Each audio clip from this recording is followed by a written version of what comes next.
My name's Norm Delisle, and I am in the process of retiring from Michigan Disability Rights Coalition.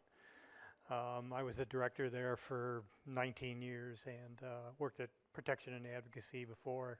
I've been involved with the disability community since the late summer of 1970. And it's been, for me, it's been a perfect choice of career because for better or worse, it's never ever boring and it's never ever done, like I think is typical of social justice generally. MDRC has a federal project that's funneled through the state around assistive technology that focuses on policy and access, and it doesn't sell devices, but it focuses on all the things you need if what you actually want to do is make real use of it. And part of the reason why I am happy to still be involved in that is because I think everyone in this room, everyone we know, came to believe that self-determination was important because either we or someone we cared about was denied the ability to do something that they wanted to do for no good reason, because of race, class, disability, something else. And that's a violation of fairness, and it strikes at people even when they see it in a situation in which they don't know anyone who's there. So personal agency is I think is the best description of what self-determination is, and there are two paths on that, and I'm going to mention them now before I get started with the details. One is the thing that brought us, I think most of us, to the idea that self-determination was a core value of our work and something we wanted to see out there for everyone. And that is something if you decide you want to get a foundation grant, and you have a project, most of the time you have to create something called a logic model. And a logic model says we are here, and by these paths, causal linked paths, we will achieve these measurable outcomes at the end. And a lot of discrimination and ableism is like that. You already know what you want to do. You already have the ability to do it. You already know how you'd like to get there. But somebody is saying they're not going to give you the resources, or they're going to bully you, or they're going to shame you, or they're going to do something that makes it impossible for you to effectively pursue that. There's another kind of personal agency that is part of the larger environment, and I'll talk a little bit more about this during the presentation, but in the world of complex systems theory, it's called a possibility space. And it isn't causal, and it doesn't predict exactly what will happen, but it does offer whoever's in that possibility space a chance to think about, run across something, do something differently, and discover ways in which their personal agency can be expanded. Yeah. Oh, I do. Gee, my most important task here, and it's 66. I haven't done one of these in a long time. I've lost my... possibility spaces are there all the time, but they can be hard to see, and there are a lot of reasons why people with disabilities, for example, don't have access to them but have to use logic models to get anything that they actually want. So I'll touch on that more later. At the bottom of some of the slides, there's a white link to a resources page, and the resources page is a rather large buffet of different kinds of apps, articles on tools, and we've been adding things to it, although I'm not going to be talking about them today, but for example, health apps. And I guess the latest is what are called neuromodulation tools.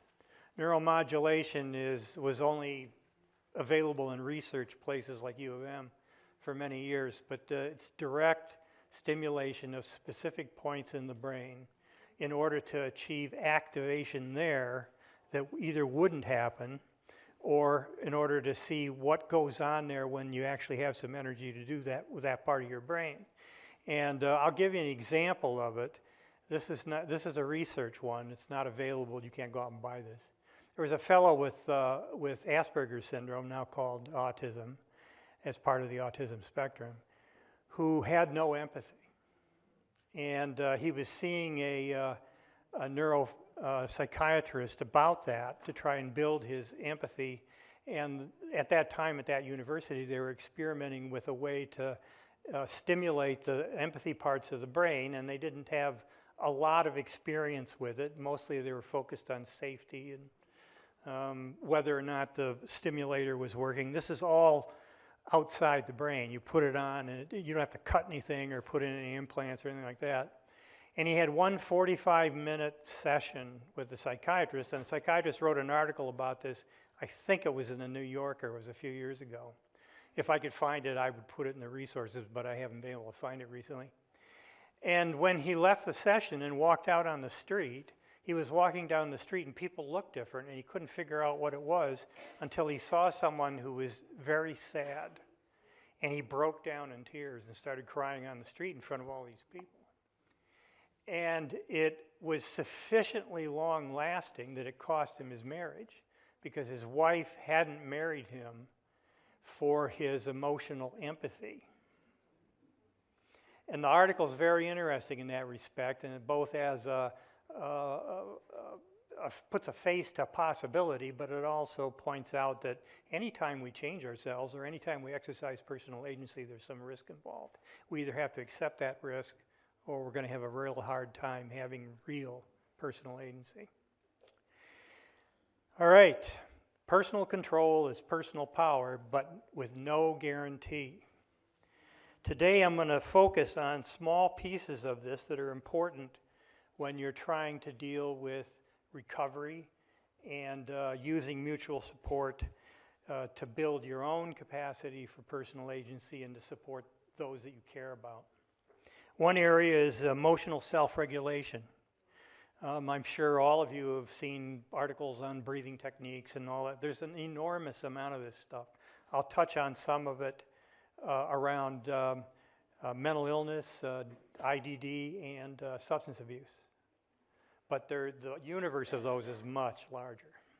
The second one is AT to support executive function. Frankly, I get more questions about executive function than I do about emotional self-regulation, and I think that's because people's expectations are that they should be able to get paid work, they should be able to plan for their lives and their family and those sorts of things. And executive function is the label that we put on the tools that people use to be successful at that. And the third one is AT to support personal safety. Personal safety is important in the disability community. It's important everywhere, but it's important in the disability community because often people with disabilities, despite having lots of experience with discrimination and ableism, don't necessarily develop a sense of risk. The classic one is that you're poor and the money that you have is not enough to get a rent an apartment in a decent part of town, as they call it. So you end up living in a place that is, forget people coming in and robbing you, that is dangerous to anybody who lives there because it has lead paint, because the appliances don't work. I knew a woman with schizophrenia when I worked in Midland who had been hospitalized repeatedly because her hot water heater pilot kept going out, and she was too drugged and had too many symptoms to do that herself. Plus it was really old and it was really hard to light. So when she would complain about this, if she could find someone to do it for her, that was fine. But if she couldn't, that was viewed as her being a danger to herself. And she would be put into inpatient unit because her hot water heater was 30 years old and hadn't ever been cleaned. So personal safety is not just about the obvious stuff that we think of in the real world of the internet and all the other stuff, VR and everything else. It's also about whether or not people have any opportunities at all in their life, or whether they're destined to try to protect themselves all the time.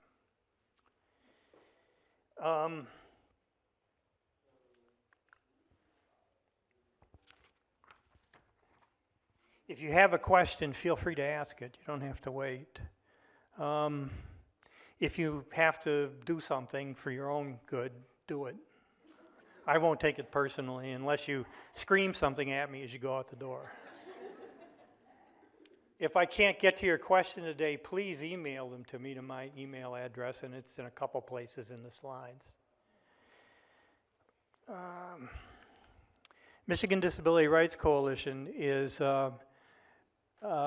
been around since 1982. It grew out of a separation of independent living into a trade association for independent living centers and a public presence advocacy entity. And MDRC was the public presence advocacy. The mission, as I imagine missions in any organization, have gone through a lot of changes, and this is the one that I think best reflects what, when I was director, I had always hoped it would be, but which took a different director than me to begin to really realize it. MDRC cultivates disability pride and strengthens the disability movement by recognizing disability as a natural and beautiful part of human diversity, while collaborating to dismantle all forms of oppression. Cross-community social justice organizing is the future of social justice, period. If you can't figure out a way to work with one another, it's just going to be the same hamster wheel over and over and over again. I'm old enough, when I was in Vietnam, and when I came back from Vietnam in December of 1969, you know, I went to stay with my parents for, I thought, 2 months, and I was gone in 3 days.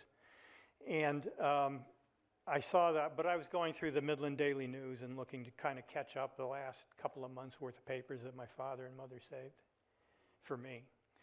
And I saw a picture, and I saw the name Fred Hampton murdered.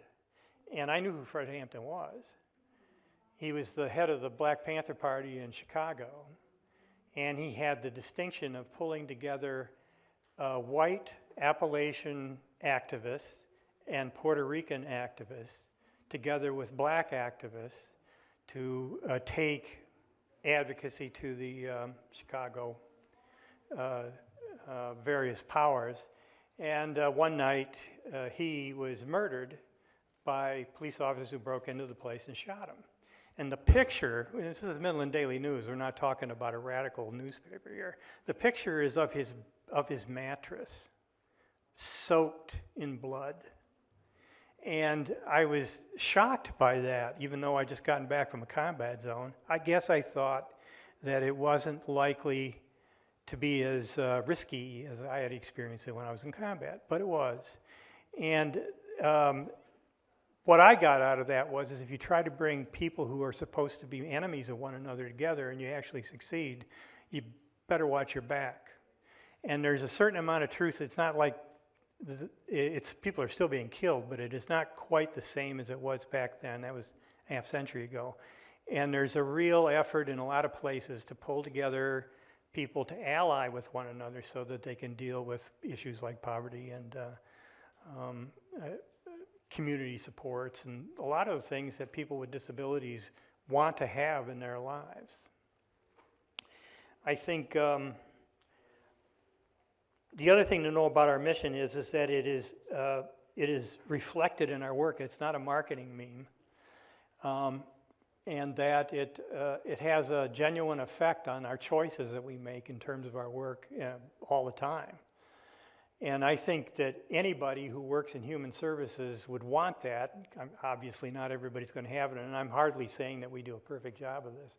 It's inherently impossible. It is a possibility space.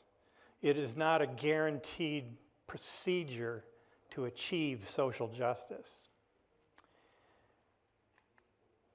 Assistive technology, and this is from the federal act that provides the money for the AT project in Michigan, is any item, piece of equipment, software, or app that is used to help people with disabilities, including older adults, do what they want to do. And the technology can make things easier for everyone. And for people with disabilities, AT opens up a wide set of possibilities. Some of these I'm sure many of you recognize. Not to put too fine a point on it, but we created something called the Assistive Technology Loan Fund, which still exists, and it's a tool that you can use to get a piece of AT equipment for yourself. We started doing that when a group of people from Kalamazoo asked us to sit and talk with them about how hearing aids had destroyed their financial lives and made it impossible for them to use them effectively. And you start finding out things like, well, if you want to get these, this was in the early part of the century, so it's not today, but if you want to get it repaired, you have to send it back to Germany. Can you imagine sending your BMW back to Germany in order to get it repaired? That you can't get, you can get a signature loan to pay $4 grand for digital hearing aids, but you can't get a normal consumer loan to do it because they don't want the hearing aids if you stop paying. They can't use the hearing aids if you stop paying. And you can't sell them to anybody else. And you can't let other people use them. That's against the law. And if you want to do something with them, you have to break them down into their components and reassemble a brand new hearing aid in order to be able to sell it. So we started an AT loan fund to make it easier for people to get hearing aids. Well, there's an enormous number of things that's kind of true of. If you have an electric wheelchair with a customized seat because you don't want to get pressure sores as you travel about the town, you easily look at $20,000 on the low end. And if you happen to have what I guess I would consider to be normal weight, you are likely to have a larger than standard wheelchair because they really weren't designed for human beings. They were designed for hospitals. They were designed for care homes. So there's a lot to do in AT.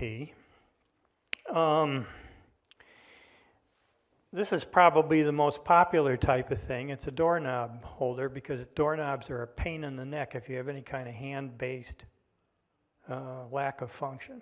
They're just awful. I imagine most of you have seen the levers. That's one. This is another that you can, if you can squeeze at all, you don't have to squeeze a lot, but you can rotate a little. Medication organizing methods are big stuff in AT. A lot of people need them, a lot of people use them. They now have, Amazon has a system where they'll package your prescription medications into packets with the times on them and the date on them, and they'll send them to you regularly, and you can take them exactly when you're supposed to. And there are devices that'll tell you you're supposed to be taking something right now. There's a lot of stuff going on now that wasn't true even 10 years ago. Choosing AT is a presentation in itself. We do something called demos, and probably the most popular ones that we do are stuff related to making iPads accessible on the one hand and recreational devices on the other, like three-wheeled electric bikes. And the grant allows us to buy these and then demonstrate them. And we have two people who do recreational AT events and do demos of devices, and I guess the most interesting one, because I had never seen it before, is they did one in Roscommon in the depths of winter that involved an accessible ice shanty. And in your wheelchair, you could go in and come out. And a father had a daughter who he desperately wanted to be able to do ice fishing with because it was important to him, and it was important to her. They'd never seen anything like this. This is the best one that there is. I imagine there are probably others. It's wide, it's insulated, and it's easy to set up.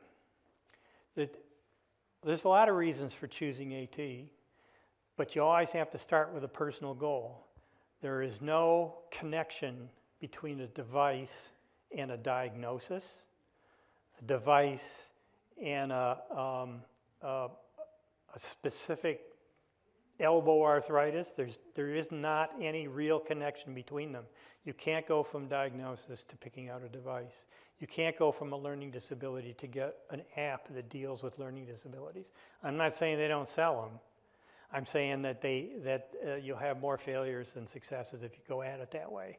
You have to start with a personal goal. You can research device and app options, and this is something that we don't like to do. I don't know what it is. It's something about the culture.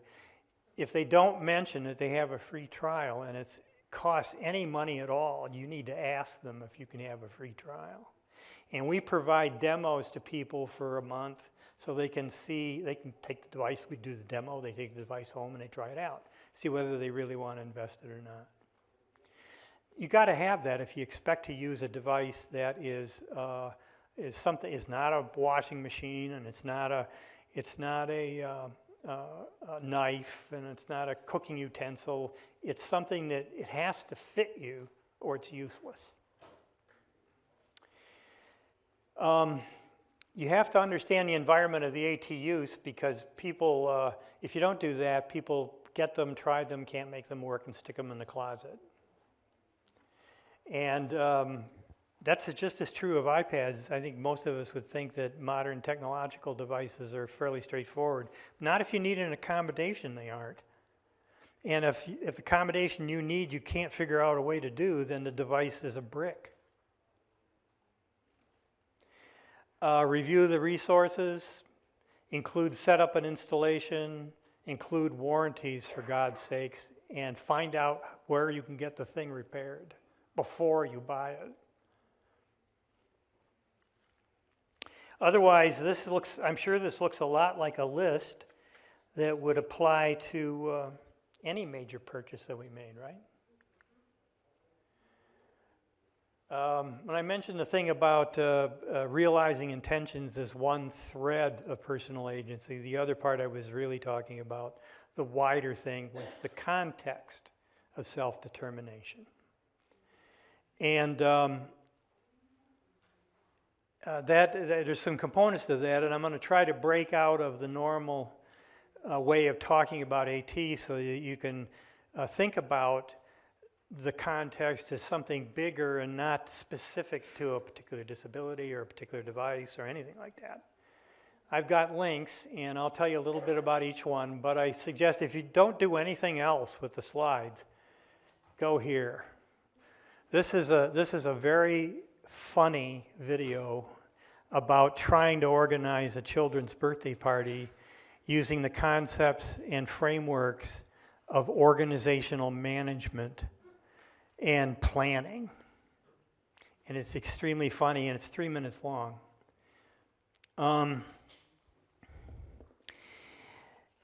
Most people, when they want to know what the weather's going to be, what they really want to know is what the weather's going to be where they are or where they're going to be. And they're not going to be in a 5-county region. They're going to be in a specific location, and really they would like to know whether the storm's going to hit them when they're standing in the backyard at 2 o'clock in the afternoon. But most of us don't think that it's possible to do that. We know that they do regional weather forecasts. The regional weather forecasts can't even pay attention to what's going on in your backyard. And so we interpolate, or we make a guess, or we use our experience. We try to decide. It turns out that that's not the whole story. That there's a book called The Secret World of Weather that focuses on individuals being able to make decisions about what's going to happen in the short term where they are in a mile around their house. And they do this by noticing things that none of us ever pay any attention to. And I won't, if you have a chance to look at it, it's worth looking at. But the point is they pay attention to what's going on in your immediate context. You can develop a much better sense of what's going to happen in that context than you can if you have to depend on something that is at 30,000 feet as a view of what's going on. The second one is why it's a bad idea to do project or event planning if what you want to do is a children's birthday party, and how it won't work, and how it'll be a disaster. And the point of the presentation is that that's not just true of children's parties. It's true of most things that we want that are important to us, goals and outcomes that we would like to succeed in doing and not lose 10 minutes after we succeed in getting them. And it explains how you can approach those very important things differently so that you don't force unintended consequences. The other thing is that we use, and this is typical in human services for something like person-centered planning or self-determination planning, we tend to use frameworks. A framework is a fence. Inside there's a set of statements or rules or concepts or assumptions, and you combine those, and the idea is that if you combine them with enough creativity, you'll get what you want. But that's not true, not in the real world. In the real world, what we need is more like a scaffold. A scaffold that, I guess the best ones I've seen are the ones in Southeast Asia. You put bamboo scaffold in China and you'll get this picture of a huge building that is completely surrounded by bamboo structures that people stand on and they work from. And the point of the scaffold is to improve their engagement with the goal of building this building. The scaffold isn't useful in and of itself. It has to be tied to something we hope, and when it's successful, the scaffold goes away. Not so frameworks. You have a framework for person-centered planning, you're stuck with that until the world comes to an end, because there's no real allowance for something that doesn't fit that framework. It's the difference between a closed system that is supposed to be able to name and point to all the possibilities, but never does, and an open system where you assume that there's some uncertainty, where you assume that you have to experiment, where you assume that you might create something entirely new that isn't in any of the programs or the support systems right now. Learning about scaffolding is very interesting because there's more than just scaffolds for buildings. There's medical scaffolds that they put in to secure and allow tissue to grow inside the body, and the scaffold disappears when that's over. And there's a lot of other ones too. And this is a good page to get a better notion of what scaffolding is.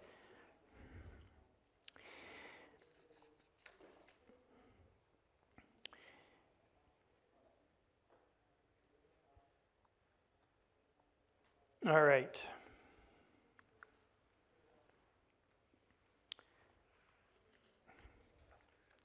To the extent that you can learn to view your work with individuals as creating a scaffold to deal with that person, you'll have a lot easier time getting people to pay attention to what should be important to them.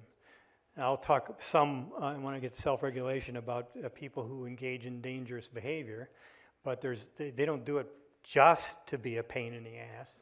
They do it for a lot of reasons, and the way that people help one another and support one another is through mutual support and engagement, not through a construction of behavioral controls.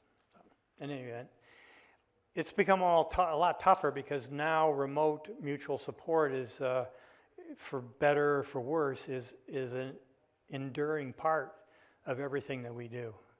And I think a lot of people discovered that it was possible to do an awful lot of work remotely during the pandemic. And I'm certainly not saying that we should do nothing but remote, but there are a lot of tools that you can conceivably use to support. No one of them is the perfect solution. We're in the process of setting up a project where iPads are used in a medical detox program. It's about a 10-day program. And won't be used the first 2 days, but for the last ones, people will have something that they can use to deal with the distractibility and all the other stuff that happens when you're detoxing. And for people who then go on to a long-term treatment, we also will provide demos of apps and things that they might have found were useful during detox, but also they discovered later, or they heard about from someone in their mutual support system or whatever it was. And these tools are not a replacement for face-to-face interaction, but they are a way of improving it. I graduated from Midland High School in 1965, and that was the last year there was one high school in Midland. And we had a class, Midland's not exactly, Chicago, right? We had 650 students in our senior class. And I had a lot of good friends. I think a lot of people have friends from high school or college. Facebook was a revelation to find out that I can maintain contacts with those individuals, that I could, it finally gave me a reason to go to a reunion.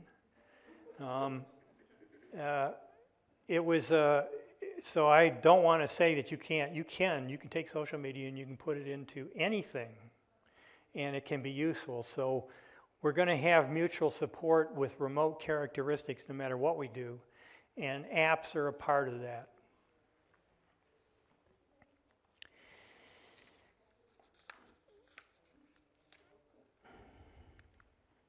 Did I just miss a page here? Nope.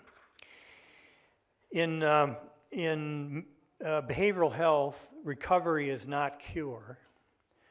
Recovery is the personal management of barriers to personal agency and free choice through effort, learning, habit building, effective ritual, natural supports, and the tools available through support systems, including AT.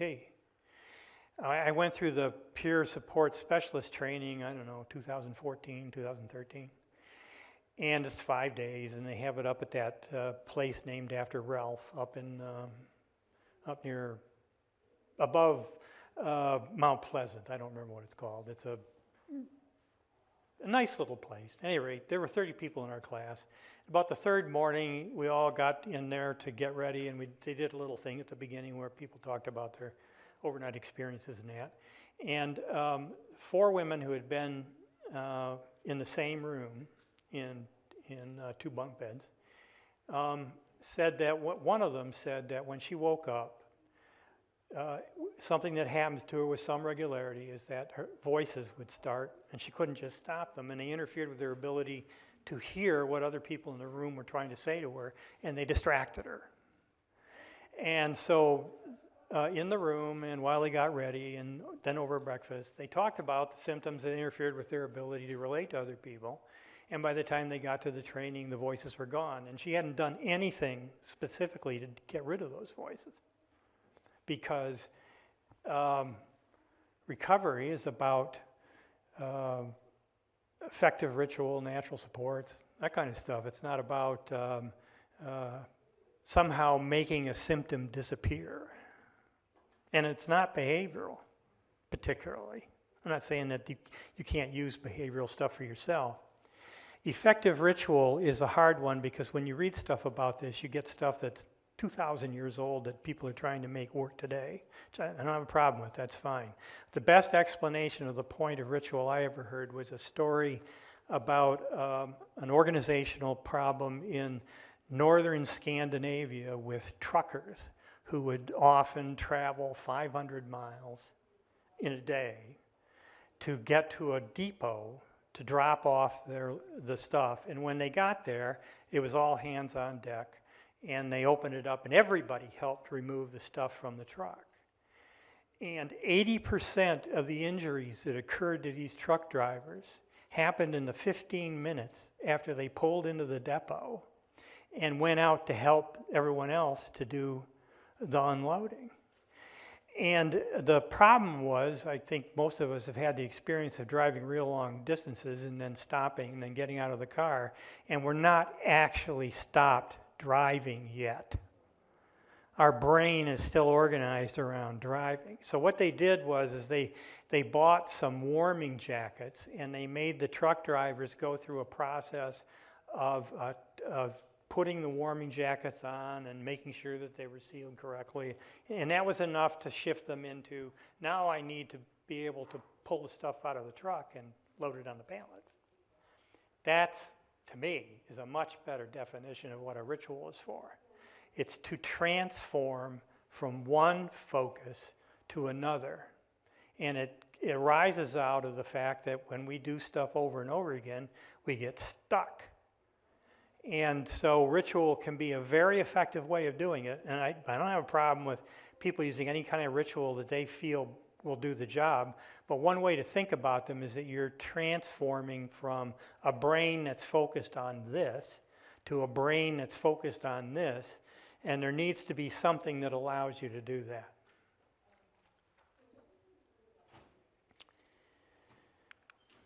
All right, supporting emotional self-regulation. It's hard, especially for if you have experiences like bipolar or borderline personality disorder or schizophrenia or anything really that somehow got a diagnostic label. You know that being able to reduce the impact of those symptoms would give you more time to do anything, but particularly things you'd like to do. But symptoms have a way of taking over for a period of time, much like the truck driver's brain was focused on driving at however fast it is that they go in Scandinavia. And without something, they just keep rolling along. So what we want is a way not to make people emotionally perfect. We want a way to be able to modify when we think it should be modified. And these kinds of apps are capable of doing that, and I'll talk about a handful of them because there are hundreds. They allow for things like ritual and habit management of emotion, accumulation of personal data that they can use for other purposes. They all allow sharing. Some are tied to clinical support. One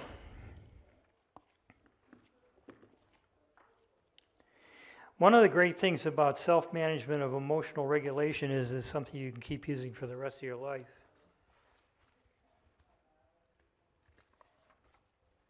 It isn't just about getting out of the inpatient unit. It's supposed to be genuinely useful. Obviously, they have exploded. I mean, any figure you read about how many apps there are related to depression, anxiety, anger, whatever, it's conservative. What did I read today? Oh, I was reading something about how sensitive the human brain is to smells. And a conservative estimate of the number of separate smells that the human brain is capable of producing is 1.7 trillion smells. And that the smell of a rose is made up of 15 different smells, and none of them individually are the smell of the rose.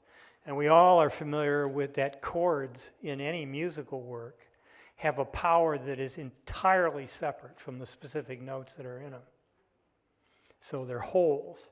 Well, to a fair extent, when you're trying to emotionally self-regulate, you're trying to manage something like that, not something with a label like repressed anger.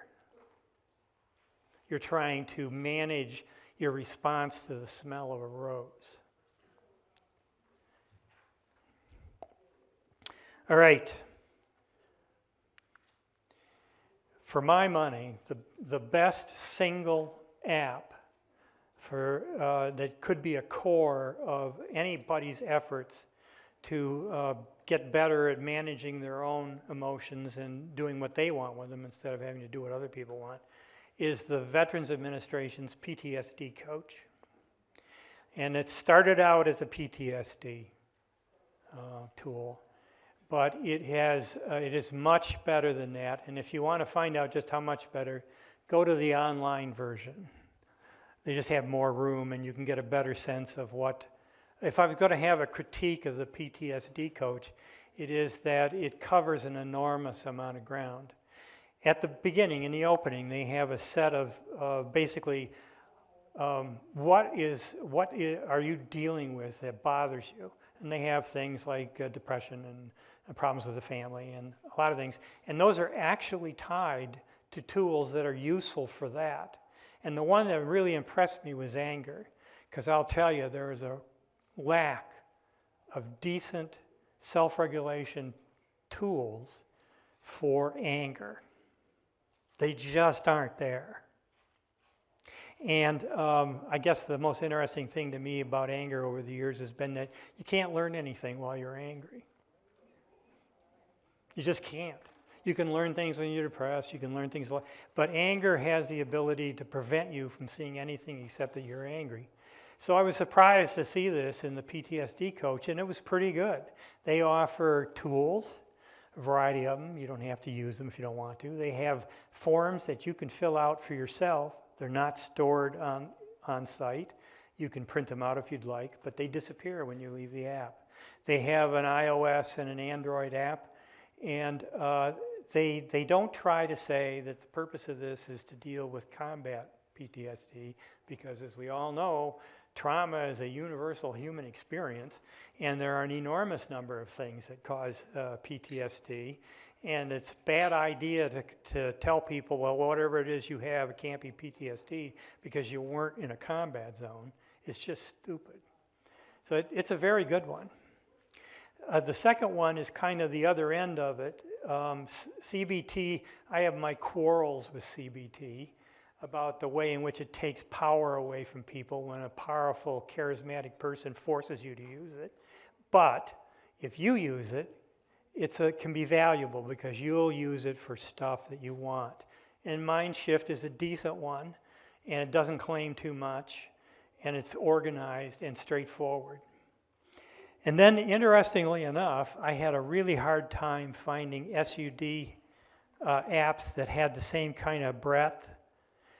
So I had to stick with 24 hours a day online, which is like a standard long-term tool for dealing with sobriety. And I don't have a problem with it. It's a nice tool. I just expected a little more. And I think that, I think probably there are tools out there, but they aren't easy to find, because I was, in the 70s, I was a substance abuse therapist in Midland. And I saw mostly, because I was the youngest one, the least senior, I got everybody who was court ordered to have substance abuse therapy. And none of them wanted to be there. They were only there because they were court ordered. So you get a certain kind of flavor about how their lives are and what's important to them and that kind of thing that has nothing to do with therapeutic goals. But it did tell me that there needed to be tools that they had control over that allowed them to make progress in reaching sobriety and staying there. And at that time in the 70s, you know, harm reduction was viewed as nonsense, just like legalizing drugs was viewed as Satan spawn. We live in a different world, and I would like to see more of those kinds of tools. And there's a decent substance use issue section in PTSD Coach, but I'd really like to see something coming out of the substance abuse communities that that young people felt was genuinely useful to them. I just haven't seen it yet. Yeah,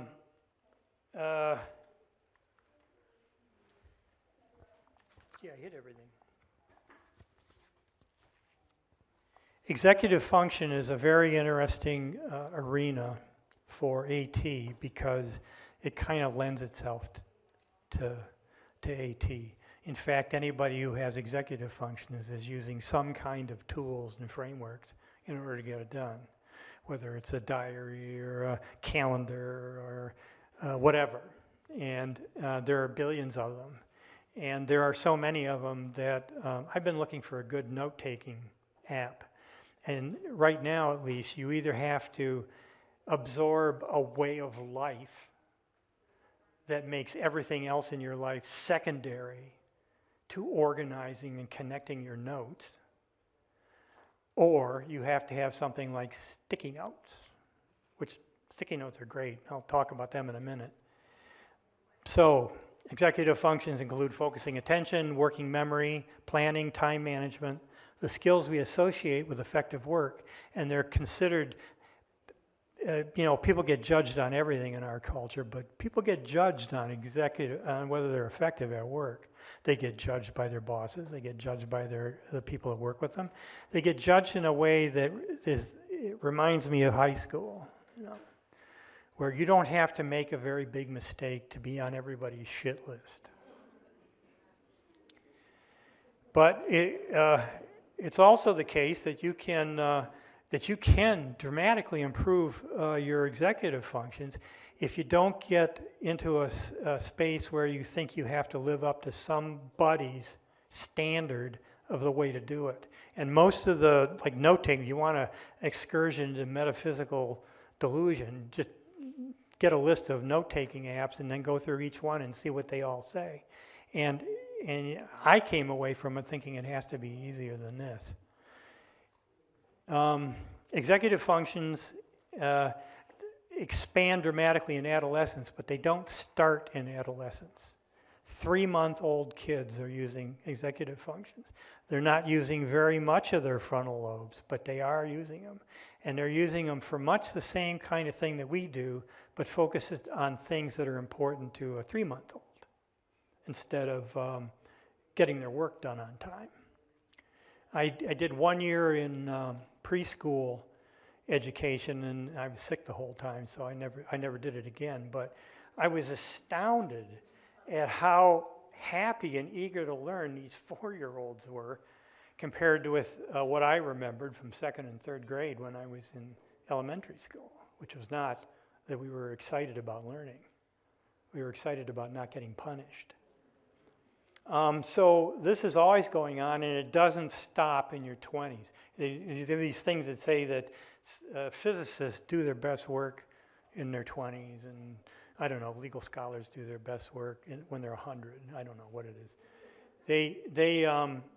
And I think that's crap. I think that it's not uncommon in anybody's life to have a point in your life when you had experiences, maybe largely that were outside your control, that were the happiest memories you have of your entire life, and trying to beat those is really hard, especially when you had very little to do with why they happened. And I think that that executive skills retain their capacity to organize and expand your personal agency if you'll let them and not get too hung up on being a success by the time you're 30. Executive functions and emotional self-regulation work together. They work to expand personal recovery and social inclusion because they allow you to make some choices about where you want to invest your time and resources more effectively than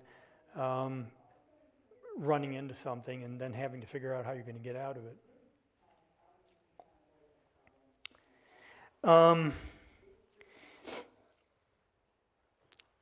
Executive function is not restricted to the things that the current place you work at tells you they're restricted to.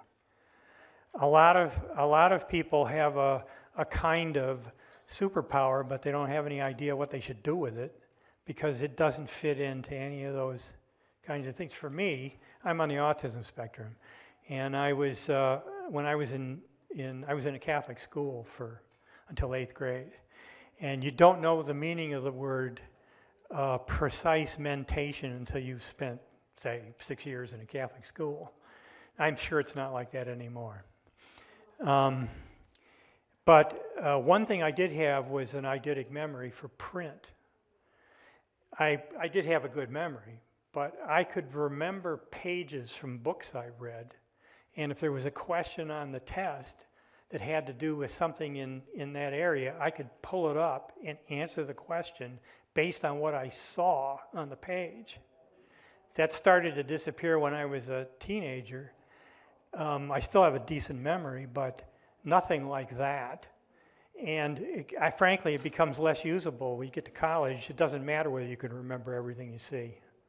You have to have some way of using it. You have to have executive functions to enable you to make uses of it. I tried, any of you tried using any of the chat, the AI bots? I put in that I wanted, geez, I should have brought it with me. I put in that I wanted a hip hop version of a silly children's song, and I can't remember what it was about, and I'll be damned if it didn't come up with one. And if I'd been a little more adept, maybe I would have tried one of the music AIs to see if I could put it to music too. But my general impression right now is that they're mediocre. They don't produce remarkably profound stuff that requires a human being. I don't think that's going to change. However, if you're just looking for, I was looking for an explanation of one of the aspects of AT, and I got a decent one. I wouldn't have published it myself because I thought it was too superficial. And I don't think anyone would use those things.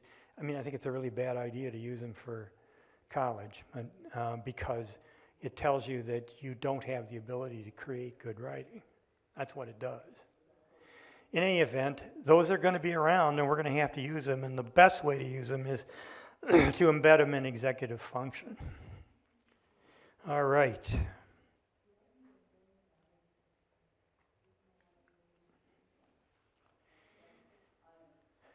Sticky notes are great.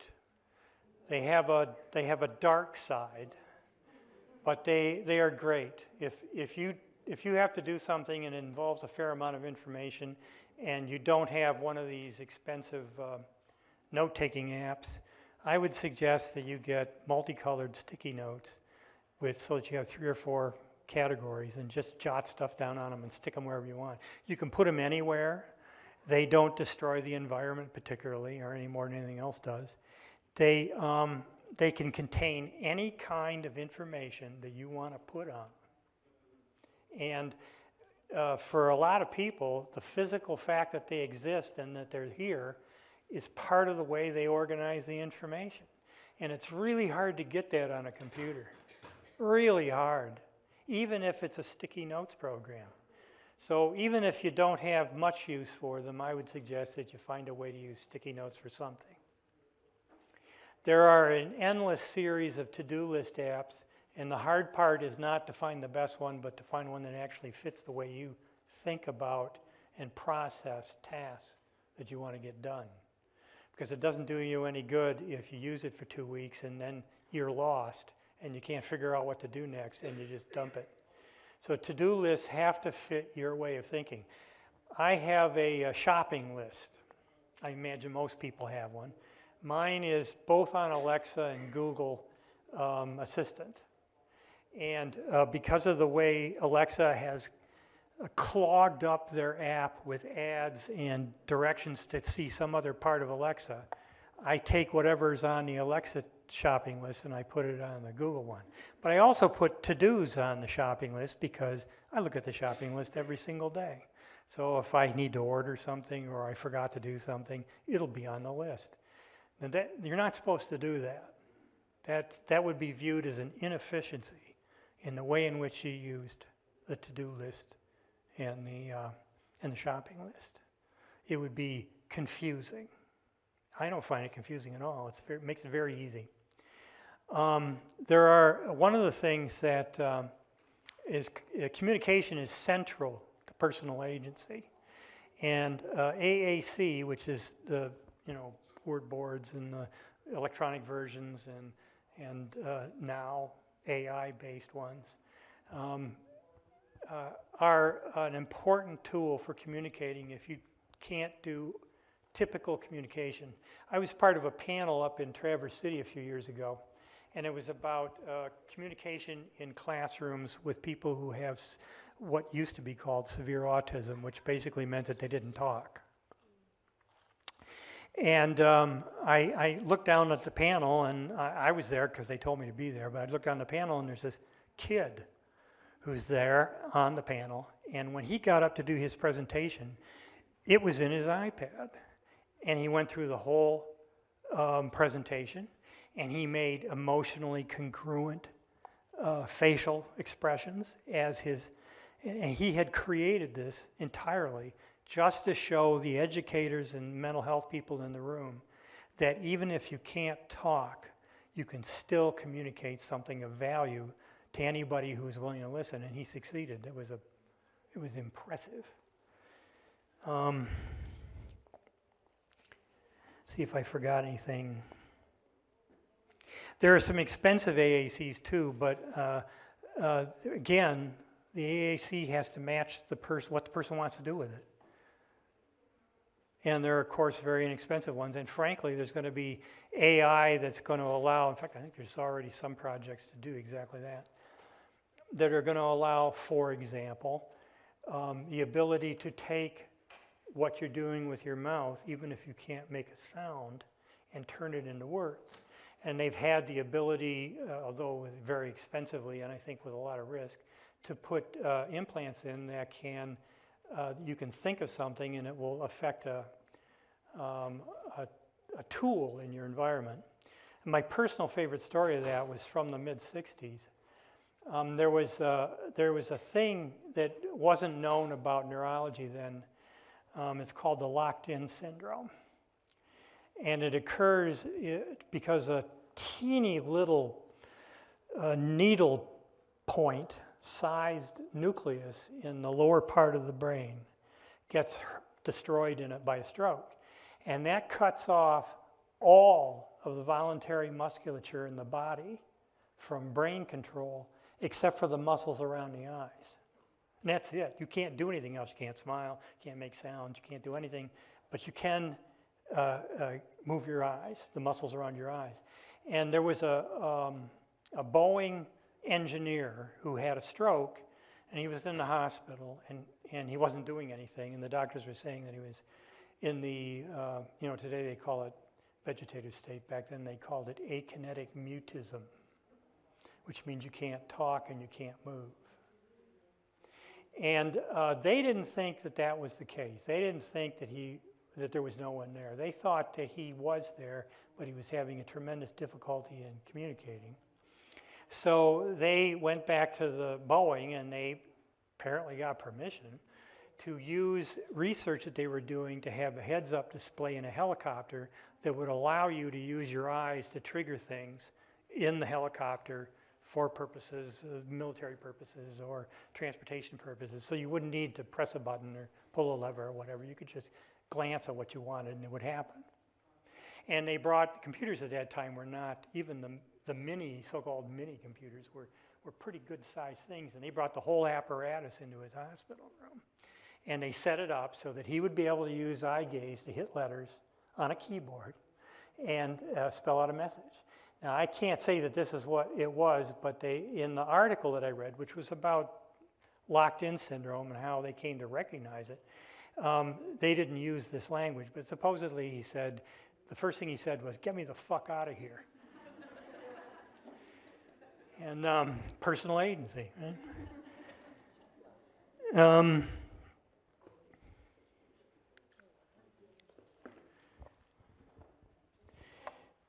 Yes. I have to tell you that the most successful ones I've seen, if someone can use an iPad, that's a great way to do it. But it is so personal, and there is so much ableism involved in creating them that it's difficult to just recommend one as universally useful. I was talking about somebody with locked-in syndrome. If you want to communicate, a friend of mine, or her brother was hit by a driver while he was on his bike. He had he had a rigid form of decerebrate rigidity. It wasn't flexion, it was rigid. This, and he couldn't move a muscle except his arm.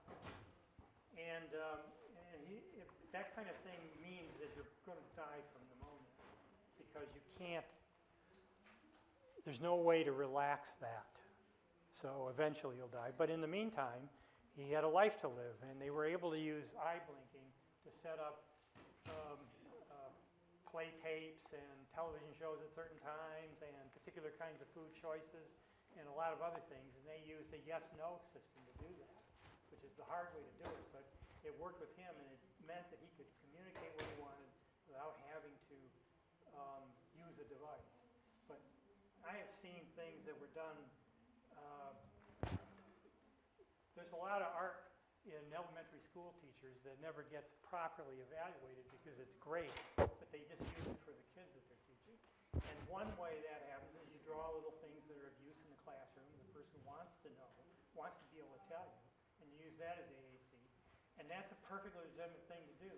There's a system, a very good system, a very flexible system that I can't remember right now, but it costs around $180, one-time thing. It's a subscription, and you can add new notes to it. You can add, you can change the organization of the pages. It's very flexible. And if you send me an email, I'll find it for you and tell you what it is. And that's a very reasonable price for an effective AAC, especially since you don't have to keep paying every month for help. All right. The last area is supporting personal safety, and there's a lot of reasons for doing this. There's anyone who has PTSD needs some way to deal with those things which they can't just laugh off, whatever they are. Domestic violence is an obvious category. It's not like you move to a new country. So you have to deal with the same kind of devaluing and threatening behavior that you would expect anywhere. And the other thing about domestic violence is I started out working in a medical clinic for kids and adults who had severe brain injury. And one thing I learned is that if you are in an abusive relationship, you likely have brain damage, chronic brain damage, not stroke damage or something like that. But you probably have it, and if it went on for years, you definitely have it. So finding ways to deal with personal safety isn't just finding the right tool. It's about using tools that enable your fears and your trauma to be manageable in the real world. So it's more than just the obvious stuff. Parental and authority-based models of imposing safety constraints are done for system liability. They're not done because they actually work. Anybody who's ever raised a teenager knows that. It might make you feel better, but it's not making them any safer. Instead, they trigger sabotage and rebellion. And I can still remember how much sabotage I did when I was a teenager, and I imagine most of you can too. So it undermines self-determination, and worse, it makes you think that no one's ever going to let you be self-determined. All right? The best way to do it is to have personally motivated steps to ensure personal safety work. They work best over the long term, and everybody knows this because that's what works with me. That's what works with you. There's probably no one in here who thinks that they're alive right now because of the way they were punished when they were a teenager. I don't know, maybe. I did a lot of stupid stuff when I was a teenager. But I eventually learned that there were risks, and they weren't just risks to me, they were risks to people I cared about. And that made a bigger difference in my life, and I imagine in most people's lives, than some stricture about what you can and can't do. That just becomes a challenge. Obviously, dangerous behaviors you don't really have control over, and SUD are the two biggest concerns of external control systems, and they're right to be concerned about them. There was a fellow, I don't know if there's anybody in here who's old enough to remember this, at the Lapeer Institution.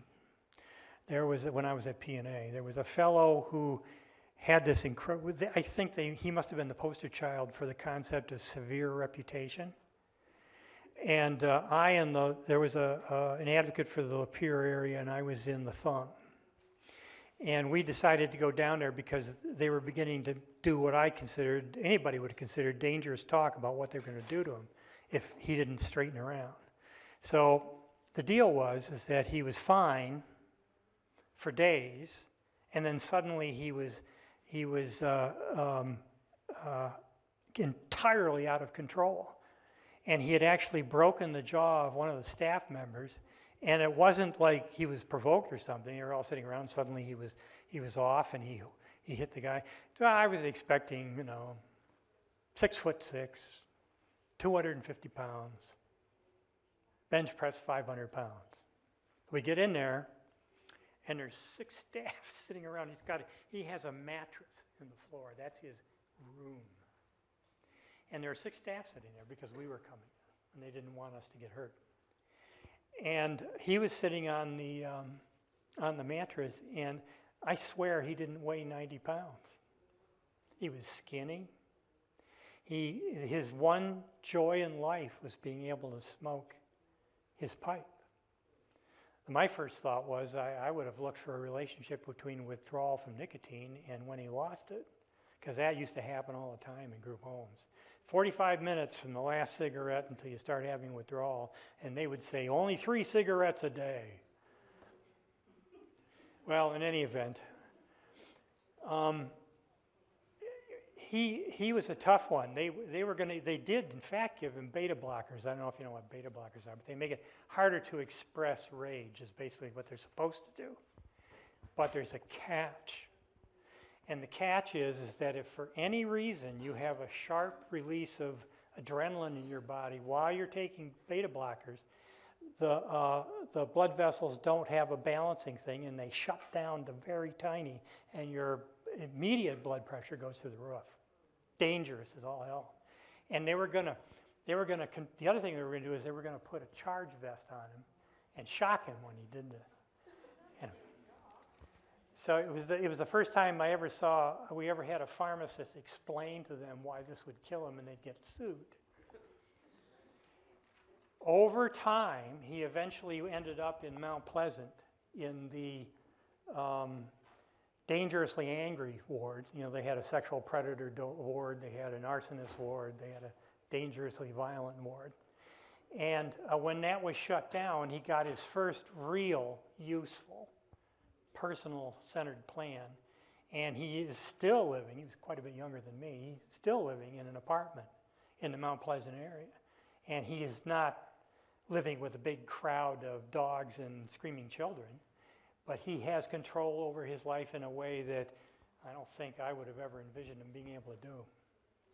So it isn't just a question of systems. I'm not saying this about people, because people don't do stuff because systems do it. They do it because they might lose something important to them if they don't. But systems have a purpose, and it is not what the system says it is. It is what the system does. That's the purpose of the system. And it has very little to do with the people that are in it. Very little. So I'm not trying to make any comments about service supports and that, but I am saying that if you really want to manage SUD and dangerous behavior, we have to have better things than trying to figure out a way to punish people when they do something that we catch them at. Now, personal safety apps are of varying degrees of usefulness.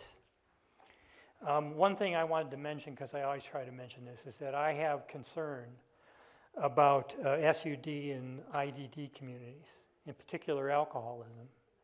And I don't know, I'm out of touch with a lot of that stuff now, so I really don't know what's going on now, but it was my observation that if you had a brain injury or you had an identifiable intellectual and developmental disability, that people viewed your drinking as a self-determination, and it ain't. And I don't mean that people shouldn't drink. I mean that if somebody is behaving in the way that your best friend behaves when they're on a binge, you don't assume that it's different because they have IDD instead of alcoholism.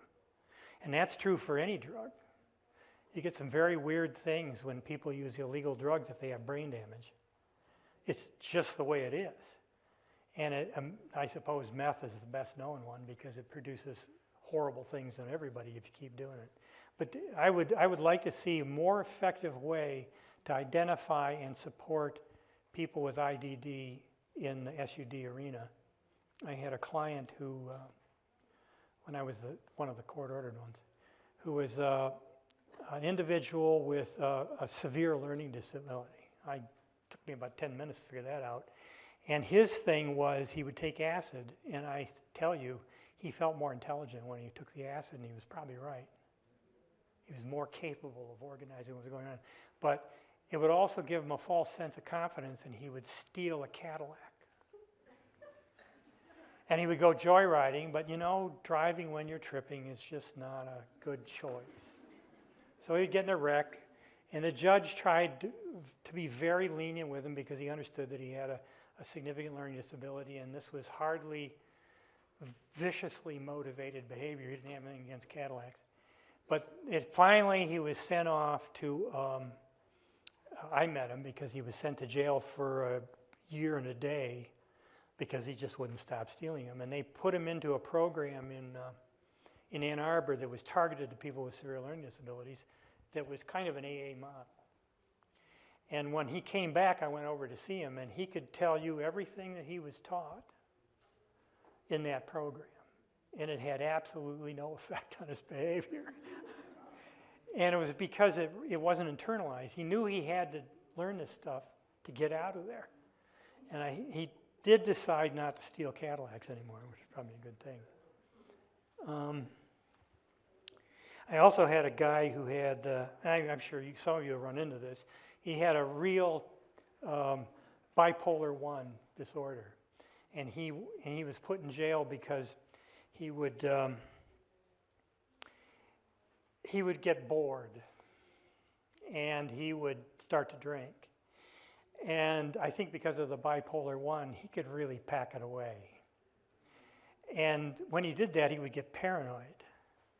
And then he'd decide that he would get antsy, and he would get in his car and he would start to drive around Midland. This is in Midland. And after a while, he would think someone was following him. So he'd drive a little faster, or he'd take corners a little harder, or something like that. And lo and behold, after a while, he was being followed by the police. And then he would really lose it, and he would keep driving until he ran into a dead end, and then he would get out to save his life. And the cops would come up, and they would tell him, look, we know who you are, we know what this is about. Just come with us without a fight. And if he didn't do that, they'd hit him with batons. And then the next morning, I'd get this call, and he would be in the drunk tank, and he would be in his underwear, and he would be covered with bruises and scrapes, and he would be sobbing. So finally, he was put in jail too for a year and a day. And the first thing that happened is that he stopped sleeping, maybe 2-3 hours a night. And everyone else in the jail told the corrections officers that if they didn't do something about him, they were going to kill him. So they put him into segregation. That way, when he was talking about these incredible insights that he was having, he wouldn't be disturbing anyone. And my name is Norman George Delisle Jr., and my father was named Norman George Delisle. And his address was in the phone book. And this guy I can't tell you what this was like. He would write the teeny little script on these blank sheets of paper, both sides, and these drawings that were fabulous drawings. Just imagine him with a flaming sword on a white horse with wings, clouds, cruising through, and then he would mail these to my father. And it didn't. My father knew it had to be somebody I was working with. And I ended up leaving that job because I got a job at Protection and Advocacy, and a couple of years later, he had gone through a halfway house type program where there was couldn't even take an aspirin. And he did very well there. He was very articulate. He was physically in reasonably good shape. He hadn't had anything to drink in almost a year. And I left, didn't know what happened to him, and my father sent me a little clipping from the news, Bay City News, and it said it was about a battle that had taken place at the Red Lion restaurant in Bay City, if any of you have ever been there. And these two guys came into the Red Lion, and they were going to rob everybody who was there, and they told everybody to put their valuables on the kind of a soda thing. You sit at the seat, and somebody comes up to you, and you can get various foods, dinners, and all that kind of stuff. Put them all there, and no one would get hurt. And they each had a shotgun, and they were both absolutely hammered. And so everybody did this, and then the one of them said, "Geez, you know, before we leave, I want to hit the John." So the two of them went into the bathroom. Everybody ran out. Police came up, and he had told me that he was never going back to prison, and obviously robbing the Red Line was going to send him back to prison. So he charged him with a shotgun, and he got killed. That's not the end of the story. There was a piece about his funeral, and it described him and said what had happened, at least in outline. It wasn't in detail. And it said, basically, I guess this is the most notable thing about the funeral, is that his twin brother was arrested at the funeral for drunk and disorderly. So SUD is a big deal for a lot of. All right, personal safety.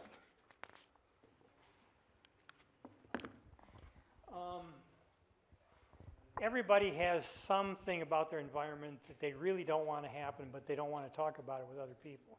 Maybe it's bats getting in the house, or lightning striking trees in the backyard when they're outdoors, something that scares them. So they have they're motivated to try and get environmental alerts that might have something to do with those. My personal favorite was an individual with autism who could not stand to be rained on, and who took umbrella with her whenever she went out, no matter what it was or where she was. She didn't mind swimming in a swimming pool.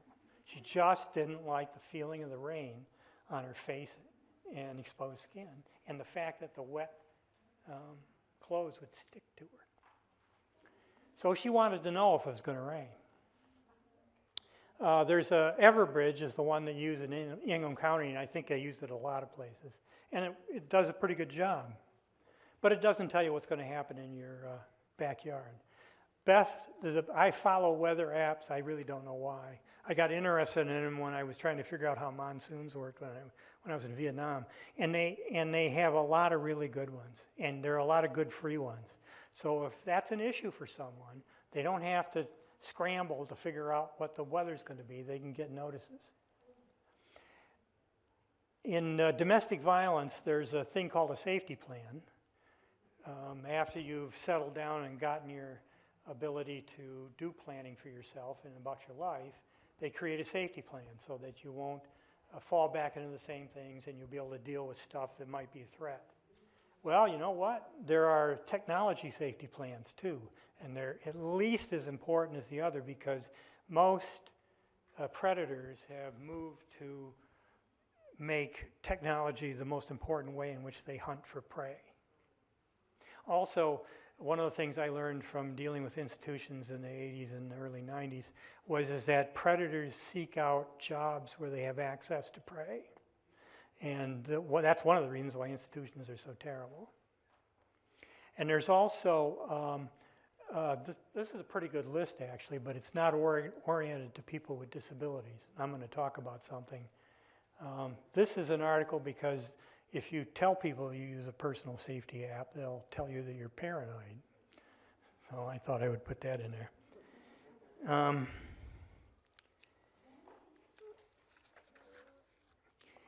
There's a domestic violence tech safety app. I'm blocking on the name of the group that did it. It's a national domestic violence organization that focuses on building tools for people to use when they're facing technological threats and stalking, that kind of stuff. And it's a national organization, and again, I can find it, I just can't do it right this minute. It's the PTSD coach of technological safety apps. It's really great. And it doesn't just talk about getting this app or that app. It talks about the ecosystem of how you deal with personal threat, especially online. And again, it's in the resource list, but you'll see, if you go look at the resource list, you'll see that it's like 20 pages long, and each app is its own line.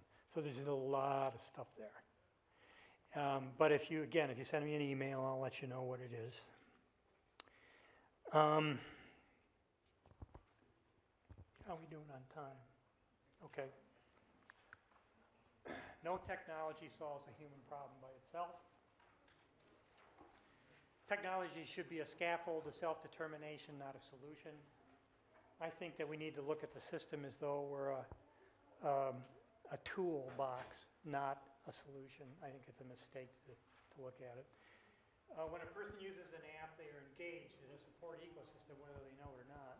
And it's a good idea if you're going to use an app to try and get some sense of what that support ecosystem actually is out there. It's a good way to avoid scams. This is something the disability community knows, but most other people don't until they actually have a reason to look. But somewhere out there are a bunch of people trying to solve similar problems to yours. Don't think of an app as a hammer to pound in a nail. Let me tell you a little bit about our work. We do demos. We have a lot of tools and we have a lot of apps. We have a lot of very interesting stuff, so if you have a need, it's well worth your while to call and talk to one of the staff about what kind of an app might be useful or what kind of a tool might be useful. We have a form you fill in for demonstration, and if we figure out a way to do it, we'll do the demonstration for you. And the staff travel all over the state. The recreation people travel to UP in northern Michigan, and they go to festivals in rural areas, and they have a lot of interesting stuff. You can fill out the demo interest form. These are links for stuff that I do still. In any event, you can email me if you have a question, or if you're looking for a resource. They tell you that you have to come up with 3 peer-reviewed references in order to do one of these presentations. And I think that probably works pretty well for well-developed areas of behavioral health techniques. Let me tell you that it isn't all that useful. There are some good things, but it isn't all that useful for AT because it's not, the best ones are about stuff, executive functions for students in high school. There's the best references if you're looking for some, but there's a big world out there besides that. And if you can't find it anyplace else, go to the Job Accommodation Network, and they have an immense system of finding accommodations for any kind of specific need, plus they have podcasts and they have videos, all kinds of stuff. And we must be getting pretty close to the end. I have to give you another code, unless somebody have a quick question? All right, here's your path out of here. The code is 19. Yeah. Would this program have assisted tools that can help children that are nonverbal? Yes. You do? Yeah, educational AT is a huge field. So call and ask, and there's that's one of the few areas where artificial intelligence is actually useful, is in trying to support kids with severe disabilities.